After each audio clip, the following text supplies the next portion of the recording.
Maria was sitting in the kitchen of her spacious two-story house, looking out the window with anticipation. Next to her, her 5-year-old son, Jared, played in a high chair. Maria was making salad for dinner, but she kept looking out into the yard.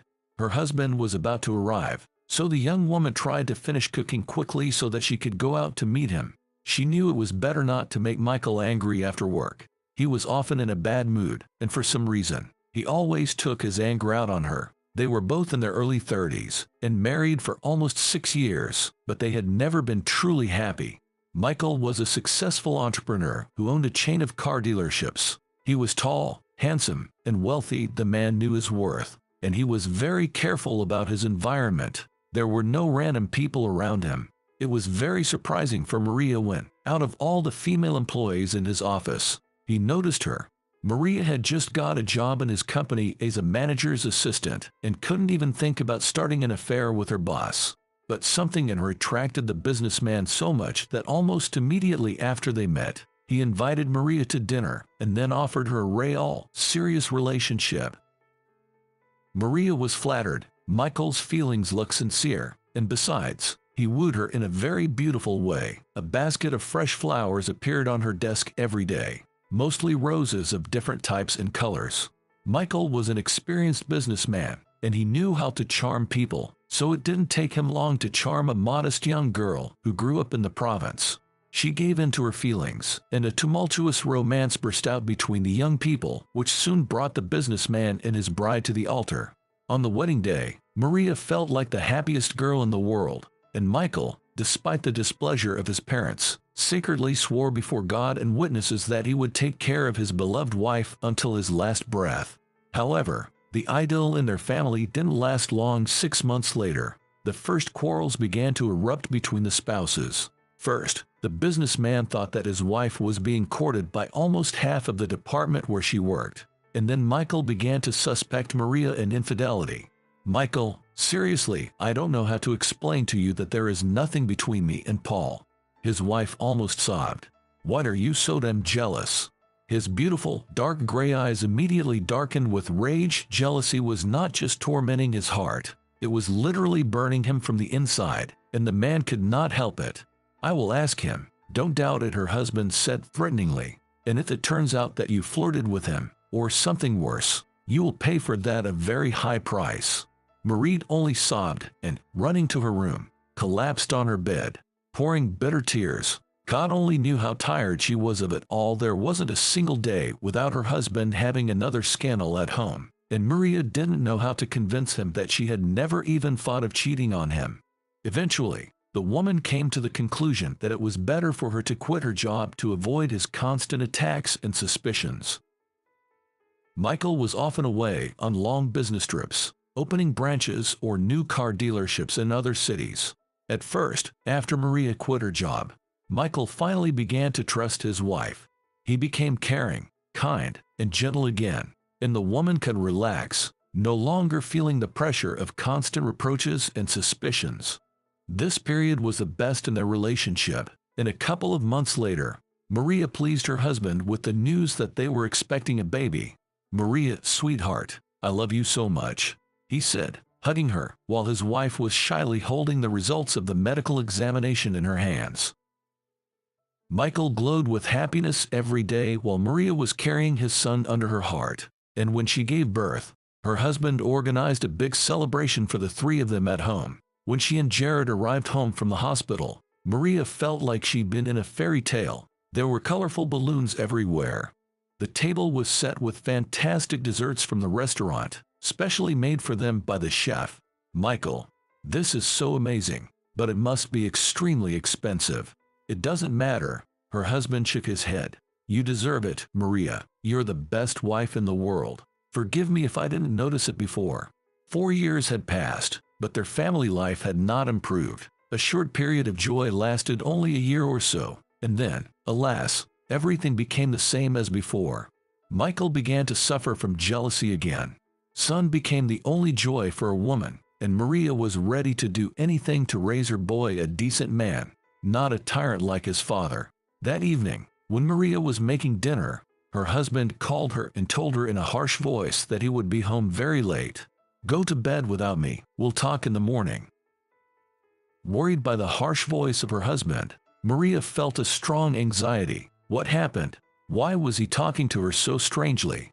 After putting Jared to bed, the young mother tried to fall asleep herself, but she couldn't. After suffering from insomnia until the morning, Maria shuddered with a bad feeling when she heard her husband open the front door. A moment later, an angry Michael burst into the room. He stared angrily at his wife. "Michael, Jesus Christ, what happened?" the woman cried out in horror. The businessman shook his huge fist in front of Maria's face, holding his cell phone. "Someone sent me a message yesterday. A very interesting message," Michael said ominously, and added, "It clearly says that Jared is not my son. What would you say to that? Here, look, you're shameless." The woman didn't understand anything, shifting her gaze from her spouse to the phone and back again. Her heart was pounding in her chest so fast that Maria felt as if it were about to jump out. She was getting really scared. "What are you talking about? What message?" Maria inhaled the air with her nose and immediately recognized the monstrous odor of alcohol. "Are you drunk?" The businessman pretended not to hear the last question. He swung his hand menacingly at his wife, and Maria shrank back in horror. "You have no idea how much I want to hit you," he yelled. "Michael, stop it. Think about your son." "About my son," the businessman shouted and pulled his face so close to her that the woman almost vomited with fear. "So that's what I'm asking you about. Is Jared my son or not?" Maria felt her lips trembling. "Of course he's your son," she stammered. "How could you even think Jared is not your child?" Michael started pacing around the room while simultaneously bending his fingers. 1. I'm blonde, and Jared has dark hair. 2. My eyes are gray, and his are dark brown. So he doesn't look like me at all. How is that possible? Jared looks like your father. She tried to justify herself. You told me that, remember? Michael ran up to his wife again. I'm often away on business trips. Sometimes I haven't been home for weeks. The man's face twisted with anger. So while I was working, you were having fun with your lovers, and got pregnant by one of them. Maria was shaking with fear. She pulled together the remnants of her dignity and said quietly, You can think whatever you want, but Jared is your son. I have nothing more to say to you. Maria looked at her husband with eyes full of contempt, and it made the businessman furious. So you are not going to tell me the truth? Then get out of my house, and take your son with you. It felt as if something inside her had sharply broken off. She lost her balance and slowly slid down the wall. The woman didn't understand why her husband had such terrible suspicions of infidelity in his head, but she knew for sure she would not tolerate such behavior any longer. A couple of hours later, she was already standing at the bus station, buying tickets for her and Jared to her hometown. Maria struggled to hold back her tears as she and her child were literally left without a livelihood. Michael blocked her bank card as soon as she left the house, and the woman was left with only the money she had been carefully saving all this time. The reason why the woman didn't stay in the city was clear. The money she had wouldn't even be enough to rent a comfortable room, not to mention a whole apartment. Maria spent her childhood in the orphanage and always considered this time to be the darkest and most difficult in her life. Her peers didn't like her, for Maria always did her best to do well in school, and was too decent and too serious. Therefore, young Maria was constantly bullied by her peers, and in the last year before graduation, she literally counted the days until the moment when she could finally leave the walls of the orphanage she hated so much. When that day came, the state provided the girl with an old house on the outskirts of the town. Seeing it for the first time, Maria almost cried. Not only was the house small as a barn, but it looked like it was about to collapse. Rotten floorboards, moldering walls, and it seemed like the roof was about to collapse. These were the conditions in which the girl had to live. In the fall and winter, the wind penetrated through the huge gaps in the walls and windows, and Maria had to sleep in her outer clothes and 2 pairs of woolen socks. Soon, Maria decided that she needed to look for some affordable housing in the city because it was very difficult and expensive to get to work in the metropolis from the suburbs. There was only one bus on that route, and she had to wait on it for hours every day. Of course, this could not be an excuse for being constantly late to the office. So as soon as Maria got a job at Michael's company, She immediately started looking for an apartment in the city, and fortunately, she quickly found a suitable option. After the wedding, Maria moved into her husband's mansion, so her suburban home had long stood lonely and neglected. At some point, the roof and walls rotted so much that one autumn day it literally collapsed. There was no point in rebuilding it, so Michael suggested that Maria sell the land where the house was. Her husband decided to invest the money in his business, explaining that he was taking care of their family's well-being. Maria agreed at that time, but now she regretted it terribly. Having obeyed her husband's orders, she was left without a place to live. Maria and Jared wandered the streets for several hours, hoping to find a house or room for rent. Finally, they were lucky. A mother and son stopped near the local post office to get some rest on a bench, and Maria noticed an elderly woman in her 60s putting up a small advertisement on a bulletin board. She was renting out a room. "Excuse me." Maria approached her. "I see you're renting a room. My son and I need a place to stay." The woman turned around and looked intently at the businessman's wife and her child. "Well, if the price suits you, then move in. I see you and the boy are going to stay here for a long time." "How do you know?" Maria asked curiously. The elderly woman smiled kindly. "Oh, don't be so worried. I'm old enough, and I've learned to notice some things that tell me more about people than their words. Come on, let's go to my place. I'll show you the room and make you some hot tea. You must be tired after the long journey." Maria thanked her new friend, and taking her son by the hand, followed the woman. Her name was Hannah, and she was a very wise woman. She didn't ask Maria any questions, believing that she would tell her the reasons for her relocation if she wanted to. Over time, the women became friends and even tried to help each other with household chores, whether it was cooking or going to the store and pharmacy. They talked a lot in the evenings over a cup of tea, and Hannah, having learned the whole situation of her guest, sincerely sympathized with her. The elderly landlady treated Jared almost like her grandson. She had no children, and her husband had died 4 years ago. Maria and her son had become almost like family to the old woman, and Hannah was glad to have such wonderful people in her life.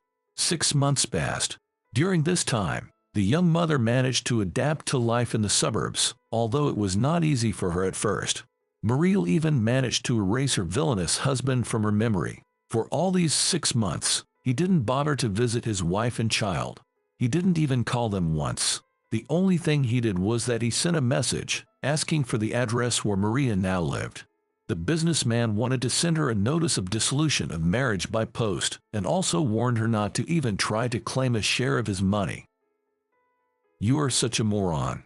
Maria wrinkled the kitchen towel in rage. "Always thinking only about money. Don't worry, I don't need your millions."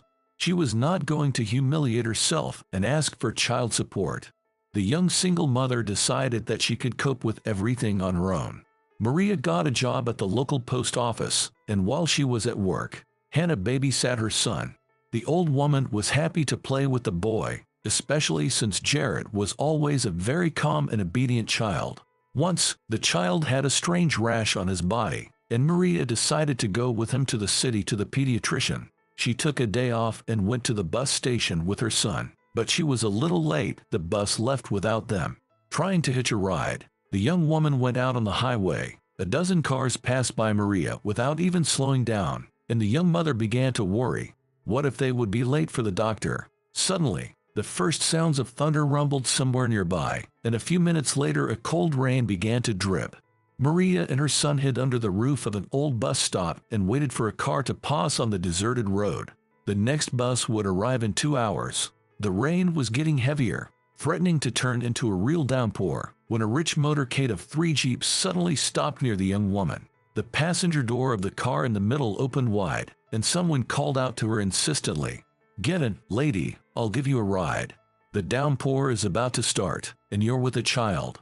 It was a female voice, and for some reason, it sounded very familiar to Maria. The young mother decided not to ignore the offer and hurried to get into the car herself, and then sat Jared down next to her. Only then, fastening her seatbelt, Maria turned her face to the owner of the car to thank her. At that moment, Maria froze. Her face turned white as if she'd seen a ghost in front of her. But that's exactly what happened. Little Jared was the first to notice the oddity. He shifted his eyes from his mother to the stranger's face, confused. "Mommy?" he asked Maria, and then turned to the owner of the car. "And here's Mommy, too." The owner of the motorcade didn't expect anything like this either. She looked the same as Maria when she could afford to wear expensive clothes and get her hair styled in premium beauty parlors. It was as if Maria was looking in the mirror at herself 6 months ago. They looked the same, like 2 drops of water. "Well," the rich girl said in a whisper, "I can't believe I'm seeing a copy of myself in front of me." "I'm shocked, too," Maria hesitantly replied with a smile. "I really have no idea what could that mean." "But what could that mean?" they said confidently. "It's pretty clear that you and I are twins. People don't look alike that much for nothing." Marie only shrugged her shoulders. She had no idea how it was possible. She was slightly relieved by the fact that the rich girl acted completely normal towards her, without any snobbery or a hint of arrogance in her voice and behavior. "Listen, why don't we go to a cafe? It's not far, my treat. We can talk about this weird situation." Marie agreed, informing the girl that she had to go to the hospital first. "That's okay, I'll wait for you near the hospital," Susan said. "I don't meet doppelgangers every day, so it's worth the wait." They came to a cozy cafe and ordered coffee. "I wonder how it happened that we were separated when we were babies." The rich lady was still puzzled. "My parents never told me that I had a sister. I don't know anything either," Maria answered. "I spent my childhood in an orphanage." The rich lady tapped her nail impatiently on the table and then said decisively, "You know what? Since my parents are no longer alive, I'll try to find out something from the local police, and I'll also hire a private detective." The women talked some more, and then agreed to meet at the same cafe in a couple of days. "Here, my phone number is on the back," Susan said, handing Maria her business card. "Call me even if you just want to talk. I'll always be glad to hear from you." Maria thanked her sister embarrassedly and took her business card. When they parted, the young mother was happy the whole day. She couldn't believe that she had met her blood sister accidentally. It meant that she was no longer alone in this life, and she had strong support from her family member. Everything seemed fine, but Susan never called Maria back, neither after 2 days nor after a week. Finally, Maria decided to take a risk and call her sister, but the phone was off. Not believing that Susan could play such a cruel joke on her, Maria felt uneasy, as if something bad had happened to her sister. She was shocked when her fears turned out to be true. 2 days later, Maria watched the local news on TV, reporting that the construction empire heiress had disappeared. Maria easily recognized Susan in the picture of the missing girl. "Please, if anyone has any information about my wife, call the number you see on your screens anytime." These words came from the mouth of a handsome young man, whose face clearly showed the bitterness and pain of loss. From the short caption, Maria learned that it was her sister's husband, Anthony. Maria was in a state of shock. How could it be? She had just found her sister, but she mysteriously disappeared. "No, I will not tolerate such a mockery from fate," Maria thought. "I will find out what happened to her." Without wasting a minute, the woman dialed Anthony's number and arranged a meeting with him, introducing herself as a close friend of his wife and saying that she had seen Susan just before she disappeared. Of course, Maria didn't mention that they looked exactly alike. They agreed to meet in the city park. Compared to the way he looked at the recent interview, now Anthony seemed much more nervous, which made Maria suspicious. "Hello," she said, addressing her sister's husband. "I've come to talk to you about Susan. Perhaps I can help you in some way." But Maria had not expected such a reaction from Anthony. Of course, he didn't know that his wife had a twin sister. The man instantly turned pale and staggered as if he were drunk. He raised his hand, pointed his finger at her, and said slowly, struggling to say every word, "No, it's impossible. You're dead. I mean, you're definitely supposed to be dead." "What?" Maria didn't understand and took only a couple steps towards the man, but it was enough for the man to shriek and immediately fall to the ground. "Stay back," he screamed hysterically at her. "You're not here. You can't be here." "No." His voice was breaking down into a shriek. Maria realized that Anthony was so shocked by the resemblance that it had somehow affected his mind, causing a short-term attack of madness. Being in a state of shock, the man involuntarily told Maria the whole truth. We went on a picnic. I deliberately chose such a deserted place, near a swamp. I tied you to a tree myself. You were drinking juice, remember? I put some strong sleeping pills in it, and then I tied you up. You couldn't survive. You just couldn't. Go away. Maria realized that Anthony had faked his wife's disappearance, leaving her somewhere in the swamp to be eaten by predators, calling the police and an ambulance. The young mother sat down on a bench. Her impressions of what she had heard were too strong.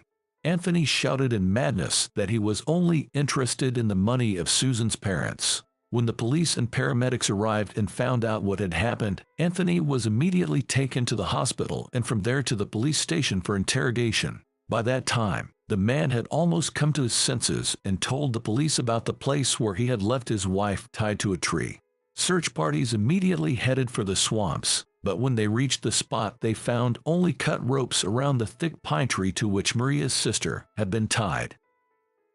"I'm afraid there's nothing we can do," one of the rescuers told Maria. Judging by the ropes, Susan managed to break free. However, there are swamps everywhere.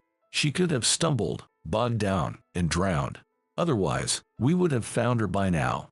But Maria didn't want to believe her sister was dead. She felt in her heart that Susan was alive. But in this case, there would surely have been traces of her near this place. Maria objected. The flattered grass, the low shrubbery would have been broken. It's unlikely. Nature regenerates quickly in these wildernesses. Besides, we don't know how long she stayed tied up. Maybe Susan broke free a couple of hours after her husband left, or maybe a couple days later. Eventually, the young woman decided to go looking for her sister herself, and after taking a few days off, she started searching the neighborhood. She still had hope that she would find her sister. Maria spent the next few days in search of her sister, and finally, she found the house of an old witch doctor, and according to rumors, she had recently rescued and was nursing some girl. The old woman opened the door and immediately realized that Maria was a relative of a sick lady. Letting Maria in, she walked her over to Susan, who was delirious on an old bed. "Here, I found her in the swamp," the old woman told her in a creaky voice. "She's got a fever." The old woman glanced at Susan. "It's a miracle she didn't die," the witch doctor added. "I gave her the potion, but she still can't calm down. She kept calling for some Anthony." Maria nodded understandingly. "Anthony is her husband. He's the reason she's in such a terrible situation." "Well, that's what I thought," the witch doctor answered. She mentioned Anthony in a very negative way. Maria gently shook the woman's dry, wrinkled hand. "Thank you. I'll take my sister back to the city right away." Once she was sure that Susan was okay, Maria exhaled with relief. Too many things had happened to her lately, and she needed some rest.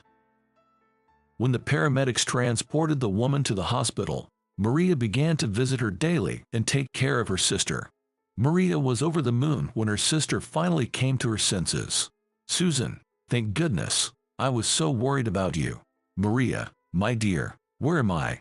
Maria explained the whole situation to the girl. Susan nodded and said in a weak voice, "When I woke up, at first, I was screaming, calling for Anthony. I didn't understand what had happened to me and why I was tied to this damn tree." Susan wiped away the tears coming to her eyes.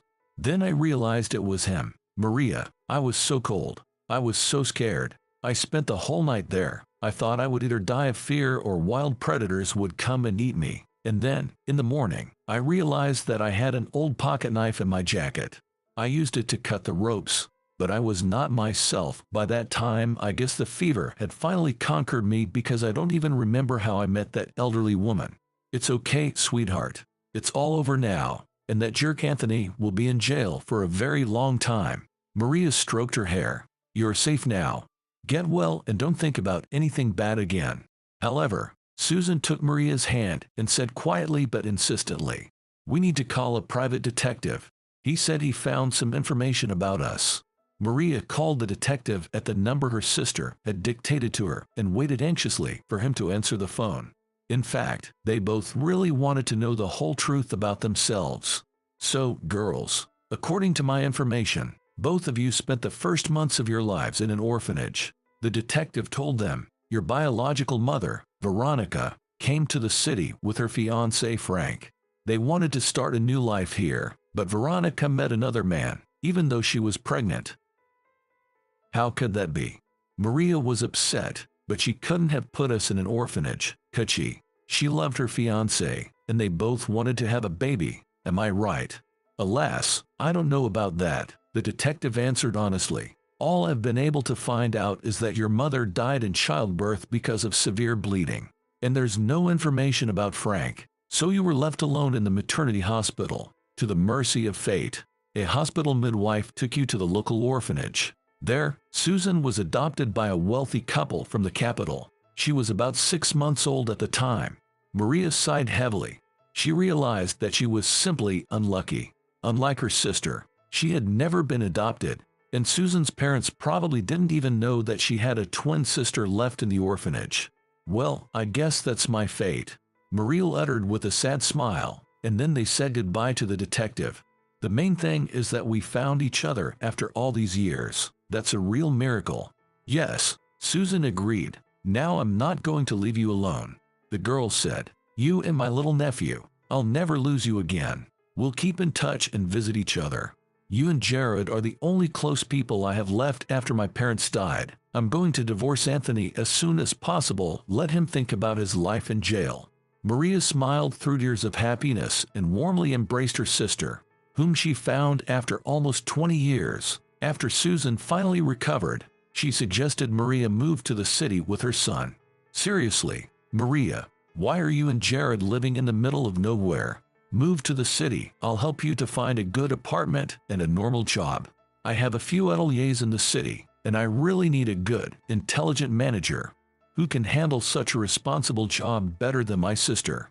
Susan winked cheerfully at Maria, hinting that she would help her sister to get into the family business as quickly as possible.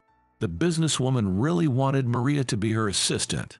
She knew that before marrying Michael, Maria had been a top-notch professional in her field.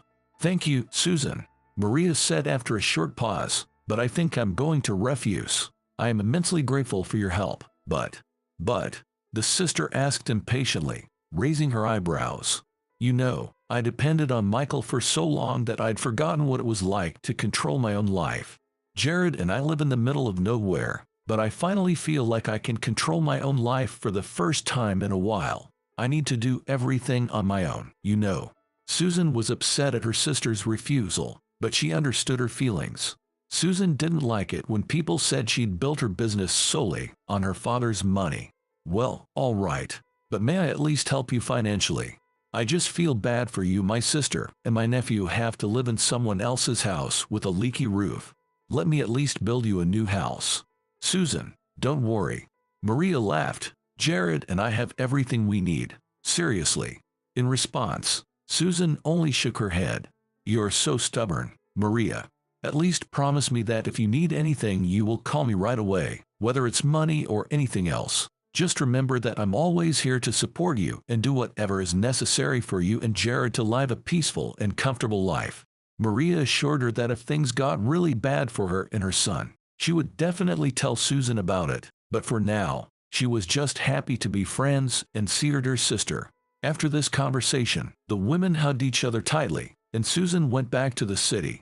Several months passed. It was autumn and the nights were getting increasingly cold. Maria and her son were still living at Hannah's house and were quite happy with the way their lives had changed.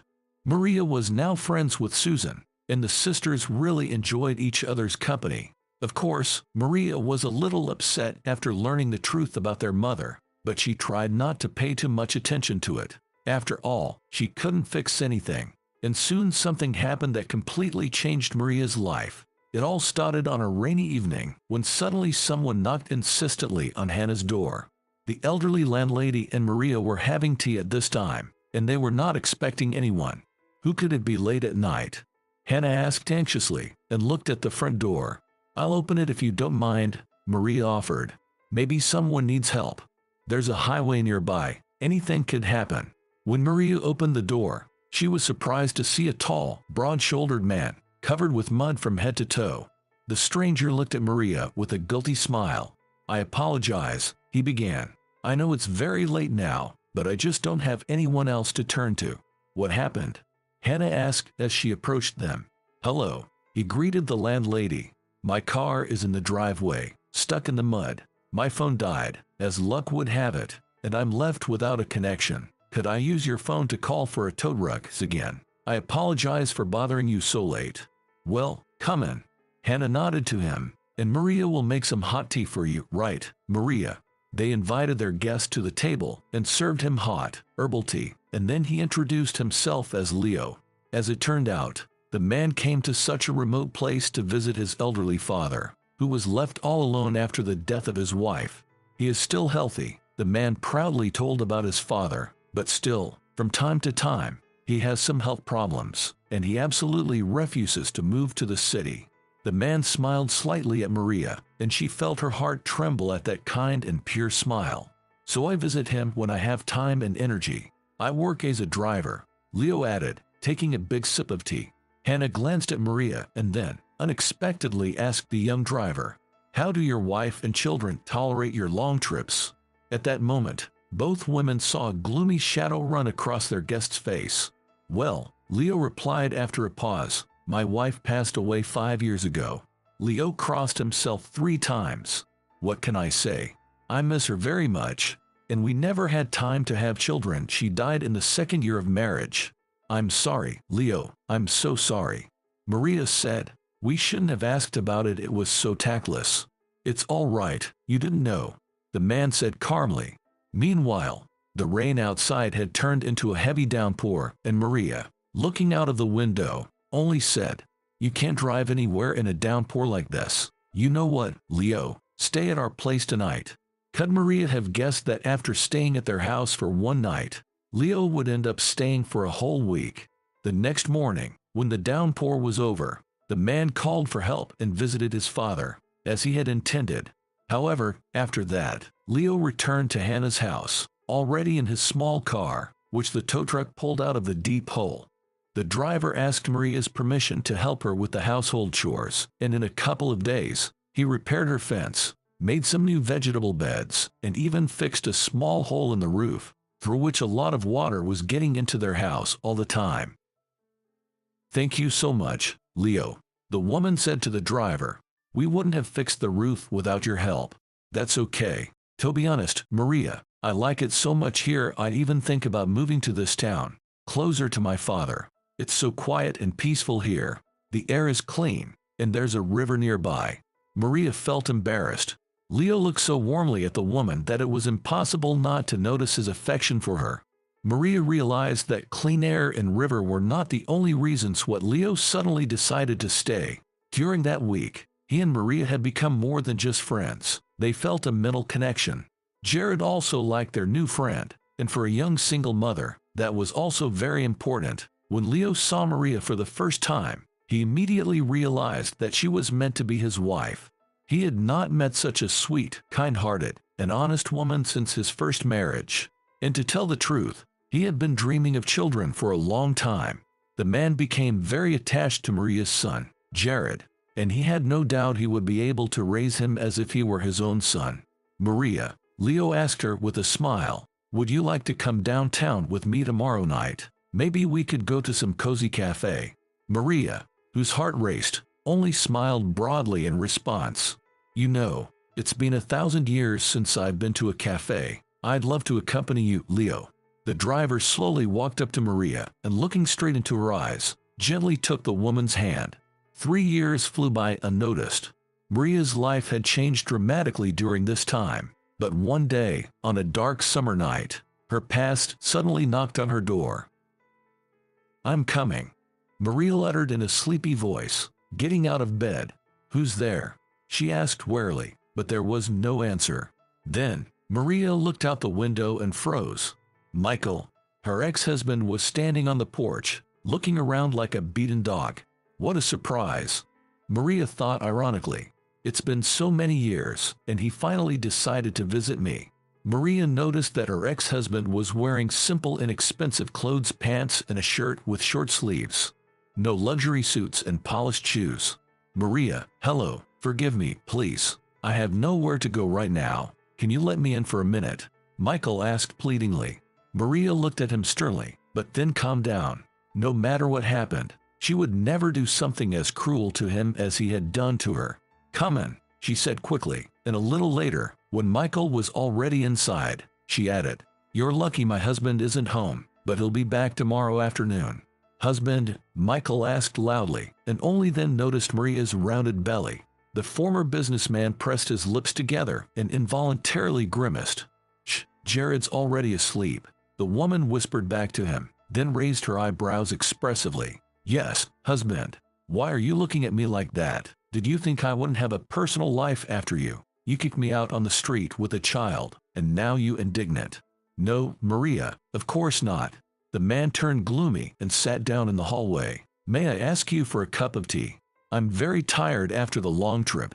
Maria looked out into the street but didn't see her husband's car. "Did you come here by bus?" she asked in surprise. "By cab," her ex-husband corrected her. "I've had so much going on in my life lately." Michael said that 2 years ago a real tragedy happened in his family.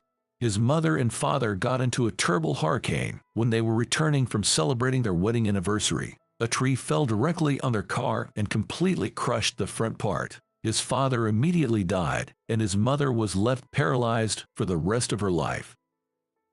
"You have no idea how terrible it is when you lose loved ones," Michael sobbed. Maria gently touched his arm and looked her ex-husband straight in the eyes. "Believe me, Michael, I know this feeling very well." Michael immediately shut up, realizing that she was referring to him and their marriage. However, in the next second, he hurriedly muttered, "You know, Maria, only 6 months ago my mom confessed to me that she was the one who sent that damn text message back then, the one that caused you and me to break up. It turns out that all this time she was planning another bride for me, from a powerful and rich family. So she thought it would be better for you and me to break up." Maria answered nothing to this, only shrugged her shoulders.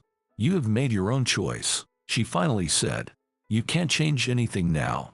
All the pain and bitterness that she had tried to forget for so many years, erasing the memories of her hated husband, immediately flashed before Maria's eyes. "I was so wrong, you know. I married that girl later, but she turned out to be such a bad. When my business had problems, she filed for divorce, and you're completely different, sweetheart." "That's enough, Michael." Maria interrupted his speech. "Tell me why you're here and leave. I don't want Jared to see you. He has a different father now, a real one." Michael looked miserably at Maria and then at her belly. She was about 8 months pregnant. "I don't have a business anymore, Maria," the ex-husband muttered, almost crying. "I'm just like you now, an ordinary person. So I thought, why don't we start a new life together?" Maria was so shocked by what she heard that she thought she had misheard. Was he really suggesting that she go back to him again? "Michael, I understand you're very stressed now. That's probably why you can't control what you say. But isn't it funny to you? Did you hear what I said? I'm married, Michael, and I'm very happy. In case you're wondering, we're expecting twins. I don't want to be with you, and I can't be with you. I'm sorry to be so frank, but I would never go back to you even if someone offered me $1 million for that. You're a cowardly and mean-spirited man, Michael, and fate has punished you for your indifference." Michael, listening to his ex-wife, cried and shook his head in agreement. "Maria, you are right about everything. But what should I do now? I don't have anyone, and my parents can't help me anymore. But what do you want from me? I won't give you my son. Don't even dream about it. You kicked him out yourself, remember? And I don't have the money to invest in your business. Forgive me, Maria." Michael collapsed at her feet. "Will you let me stay at your place, at least until morning, to get my thoughts together?" Maria took a deep breath, feeling the twins pushing inside her. In that second, the woman involuntarily thought of Susan. The sisters were very close now, but Maria would never dare ask her to help this jerk. All she could give him now was just her sympathy. "Okay, you can stay until morning, but then leave. There's nothing between us anymore, Michael. I don't love you, and I won't give you a second chance." Michael wrapped his arms around his ex-wife's legs and sobbed for a long time before she was finally able to push him away. The next morning, he silently got up and ordered a cab back to the city. Looking at Maria one last time and thinking what his life could have been like, Michael smiled sadly to himself and got into the car. "Goodbye," Maria whispered to him silently. Now she was finally able to let go of her past, spread her wings, and fly into a bright future. A few hours later, a familiar car drove up to a large two-story house. Susan had given the newlyweds this beautiful house as a wedding gift. Maria had not expected such a rich and generous gift from her sister, although Susan had hinted a month before the wedding that she would not allow her and her husband to live in the old house. "Maria, my love, I'm back," Leo shouted cheerfully to her, smiling and opening his arms to his wife. Maria instantly found herself in his arms and kissed her husband gently on the cheek. "How are you doing? Missed me, I hope?" he asked with a smile. "Your face is so pale today. Did you cry? Something happened? Did someone hurt you?" Marie only shook her head negatively and spoke, snuggling happily against her beloved. "No, Leo, of course not. Who can hurt me now that the best man in the world is by my side? You are my heart, my love,